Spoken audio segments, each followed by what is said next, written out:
The Tokyo series has begun. That is the Chicago Cubs and the Los Angeles Dodgers, reigning World Series champs, headed over to Japan to open the regular season with 2 games head-to-head. But before they got into those 2 games, which start, I believe, tomorrow. Yes, it is Tuesday, Wednesday. So tomorrow and the next day, I believe they have a day off today. There were some exhibition games where the Dodgers and the Cubs took on, let me make sure I'm pronouncing this team name, the Yomiuri Giants, and they both got shut out. But this gentleman, Pete Crow-Armstrong, got to live out a dream that every little boy imagine or thinking about being in the major leagues thinks of, and that's getting their name chanted in a major league stadium. I actually have the video here for you. Let's see if we can get a little audio here. So drives this to deep left. That's the wrong video, of course. I played the wrong one.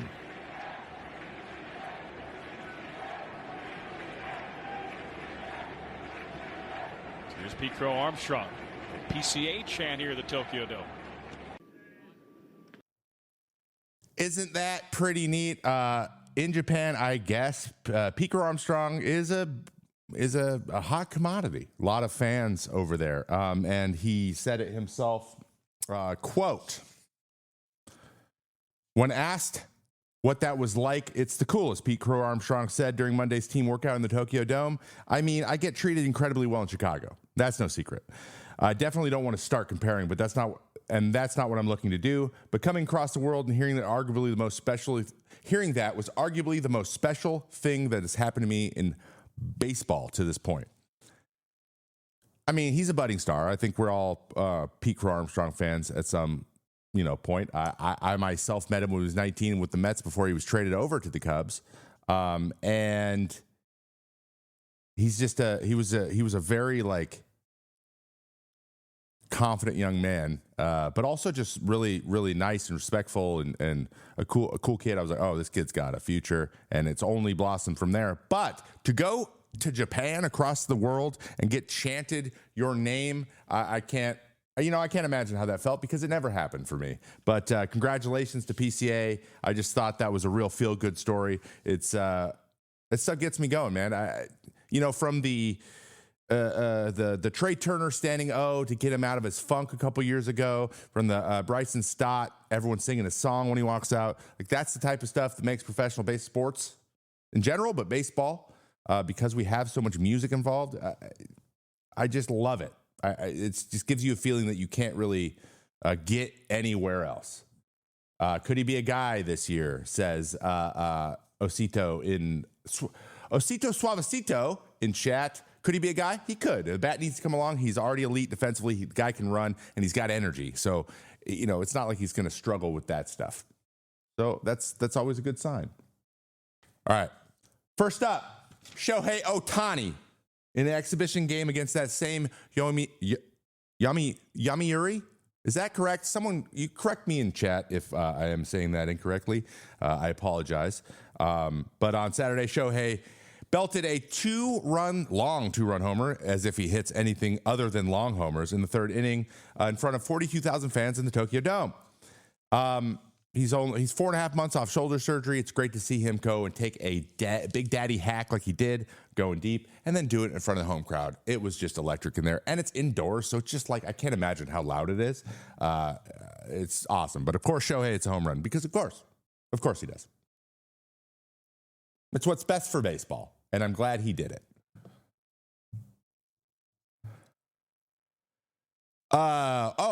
The Yomiuri Giants, in addition to the Hanshin Tigers, were playing the Cubs. So the Yomiuri Giants were not the team that shut out the 2 teams, because of obviously Shohei just hit a home run, so that doesn't make any sense. But the Hanshin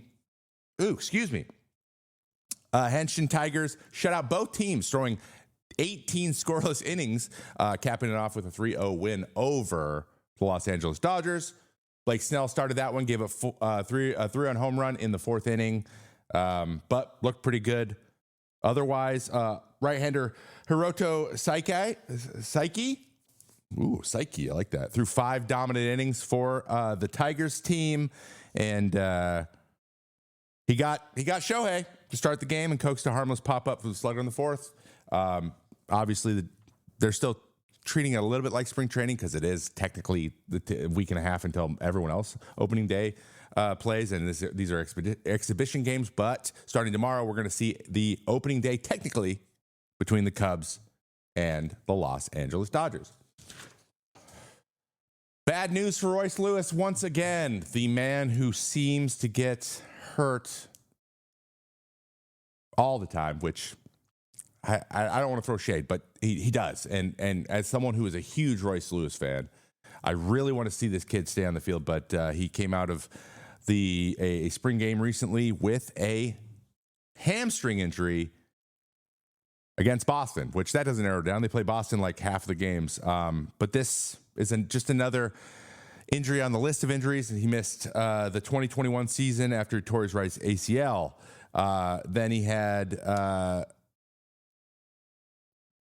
he slipped on some ice. Ooh, we're getting some. That's not. I didn't know that actually. What? This got snuck in here, David. You got me, bro. And then 2023 started on the 60 day. He recovered from his knee surgery from the prior June. He also had IL stints that year with the strained left obliques, left hamstring strain. If this is sounding familiar, stop me. But he put together his first 162 games in the MLB, which were over about 3 years, came out to an MVP. So Royce Lewis is a big part of that team. It just seems like it's soft tissue after soft tissue injury. He might just be too athletic. He might have Giancarlo Stantonitis, which is a good and bad thing, evidently. But I'm thoughts are with you, Royce. I hope you get better soon. It's just hamstrings can be an issue long term, but it also could be really quick depending on severity. And I'm choosing to be hopeful for the shorter. Speaking of injuries, the Yankees got more possible bad news by scratching the Clarke Schmidt, the man, the myth, the legend, Clarke Schmidt, that is, from his Monday start today. As you may know, they have lost Garrett Cole for the year to Tommy John surgery. Luis Heel, they were hoping would be like a 4 to 6 week thing. It's looking like it's going to be more about half the year out with a lat strain / tear. And now Clarke Schmidt has been scratched, dealing with some shoulder soreness. Hopefully that's all it is. Said he felt it in a bullpen session. Hopefully it's just fatigue. It's very common about this time in spring training when you have 2, maybe 3 starts left. You're feeling a little fatigued. You're like, hey, we can get away with skipping one here and staying ahead of this thing. It happens. Because sometimes if you pitch with your shoulder really tired, you could potentially hurt yourself badly. So we're hoping the best for the Yankees and Clarke Schmidt. But as we've talked about all the time, every single week on this show, they don't have much to work with right now, and they cannot afford. If anything, they can't afford to anyone to even like pitch poorly at this point. So they can't lose Clarke. Clarke's got to stay off the IL, and hopefully this was just a preemptive situation. But if as it stands, if Clarke Schmidt has to miss any time to start the year, Marcus Stroman just became the number 3. That's crazy. Carlos Carrasco would slide into that 4 spot, and we got Warren possibly in the 4. So, not looking good over in the Bronx. But there was some bright news. We got all the bad stuff out of the way early. Actually, I think we have some more bad stuff later. But the spring breakout games, headlined by the big 3 in Boston: Roman Anthony, Christian Campbell, Marcelo Meyer. And what do? Of course, they all hit homers. Oh, what? It's a game about prospects? We're the big 3? Let's all hit homers, all in the same game. It's funny, though. Boston ended up dropping the game to Tampa. That also saw, what's his name? Also saw some good play out of Tampa. For some reason, I didn't write it down. But the best part about this entire thing, in my opinion, was when Anthony hit his homer amongst which I can only imagine are a bunch of probably in their late teens, early 20s dudes chanting overrated at him.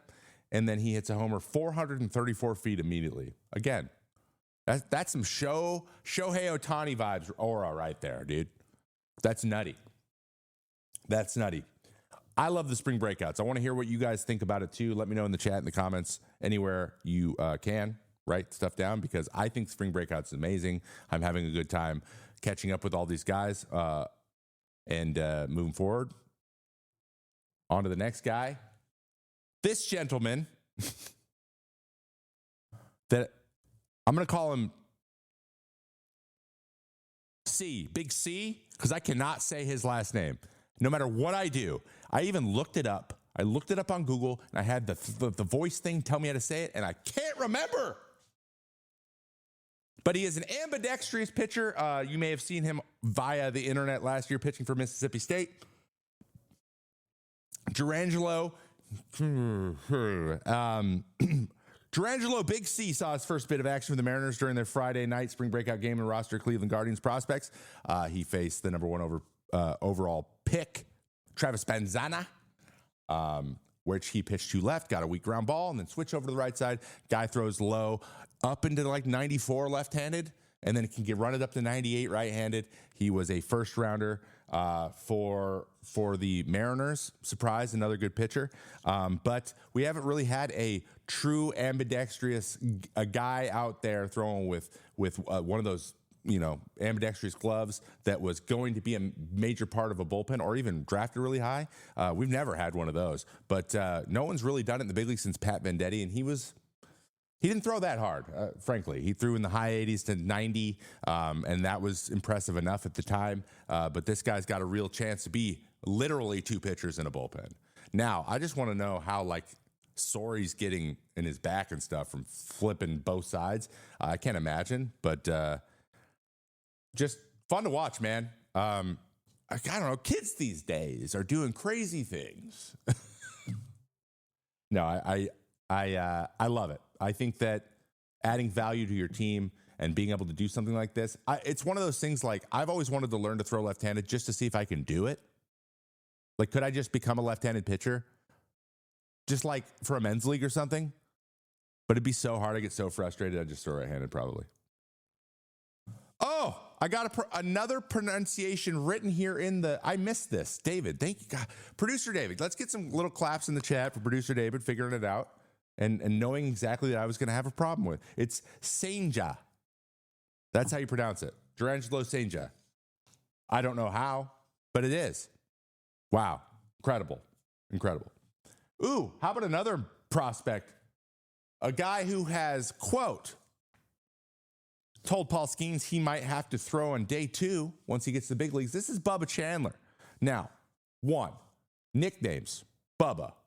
Awesome. If you can go by Bubba, I think that is sick. I wish I would have been Bubba May. I think that would have been cool too. Unfortunately, my parents named me Trevor after a stupid frog in Harry Potter. No, I was born before that. Obviously, that's a joke. But he adds his upper 90s heat with, you guessed it, hammer breaking balls as he threw in his breakout start. He looked pretty dang good, finishing with a 98.5 mile an hour four-seamer that just caught the outer part of the zone for called third strike.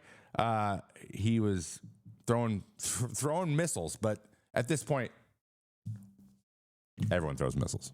But Bubba Chandler, another Pirate that they have, probably going to get some big league time this year, probably going to work his way into that rotation. And if he comes into his own quickly, like kind of the other guys did, if he just follows the Jared Jones model, that's just a stupid rotation. And they got some veterans. He's had to push out Heaney, have to push out Falter to get in there. But I think when it comes down to it, when you're head to head with these guys, as soon as he's ready, he's going to get the shot, as I think he should.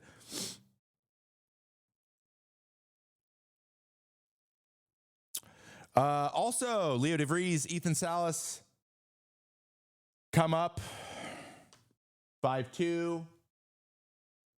They had a great day as well. And then we got Mookie Betts. Unfortunately, he's out for the 2-game Tokyo series with illness. Lost 15 pounds. Whoa! Actually, can't confirm. I got sick for my show. I don't think I lost 15 pounds. I would have loved to. But he says he's starting to feel better. Nothing worse than flying probably 13 hours and then losing 15 pounds and then flying back. That would suck. But looks like he's okay. Looks like that's not long-term. There's no long-term effects of this. Hopefully this isn't like a mono situation, because sometimes guys get that in the middle of the season and then they're battling it all year. But it looks like it's just flu. Stuff's going around. People are getting excited. It's starting to get a little bit sunny in more places. Everyone's starting to get out of their houses and then see people for the first time 4 or 5 months. I'm speaking from experience here. I live in the great north. So that's sometimes what happens. Rafael Devers is back playing and has taken a couple steps back from the comments he made earlier in the spring about how he's a third baseman and he's not going to DH. He said I've told the Red Sox he'll do whatever they need, reportedly considering requesting a trade this offseason. So once he heard about all this conversation about going to DH, he thought about asking for a trade. Sounds like he's really wants to be the third baseman. I understand that. We've talked a little bit about it here, quite a bit. It just comes down to, at some point, you have to have personal responsibility, and you got to look at the numbers and say, am I doing this job good enough to keep it? Just because you can hit doesn't mean you get to stay at third base. But he has softened a little bit. He was also a little slower to come back than I think he wanted to. So he's trying to keep it a little even kill and not become a distraction, what I think inevitably is the right decision. So far, no extension talks with Mason Miller. The A's have had a flurry of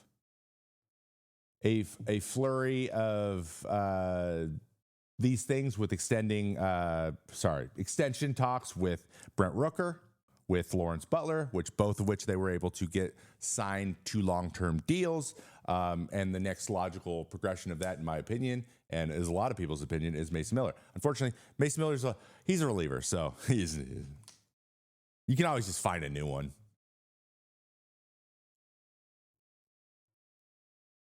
Anyway, also, if you guys are watching on YouTube over at Foul Territory, make sure that you subscribe to the channel. They're on the quest to get to 100,000 subscribers. Also, Trevor May Baseball, where the second hour of this show will be bouncing over to on my YouTube channel, is also pushing very hard for 100,000 subscribers. I think we're at like 95,000 now, so we're only 5K away. There's no reason we can't get there. I know I haven't asked you to do it enough, but I suck at it. I suck at it. All righty. Okay.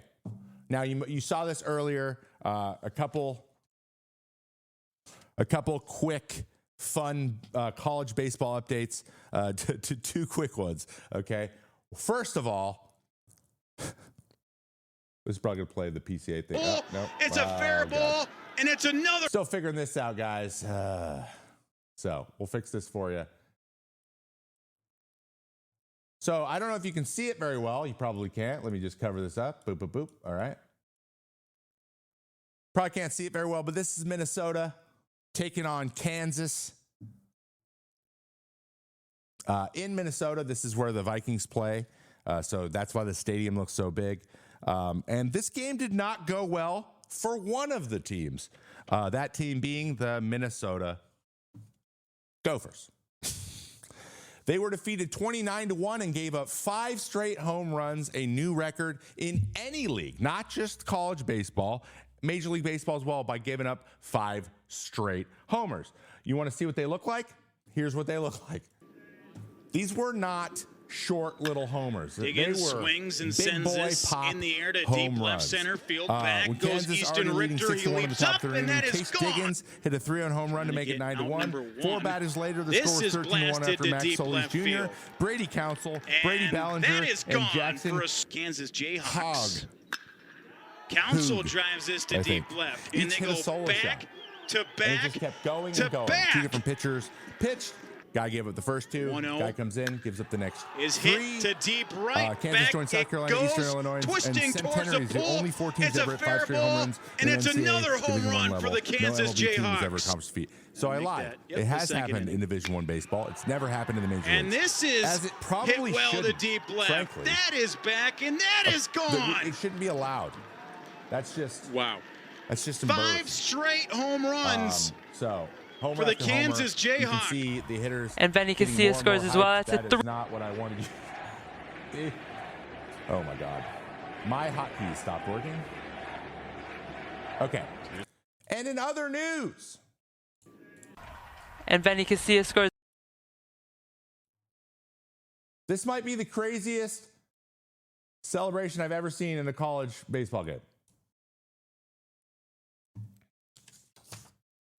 Michigan junior Mitch Voigt celebrated his second inning triple by snort the third baseline as if it were a different white substance.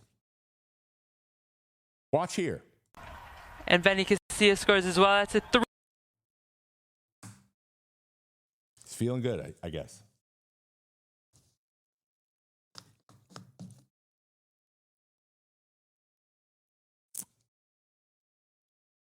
I love it.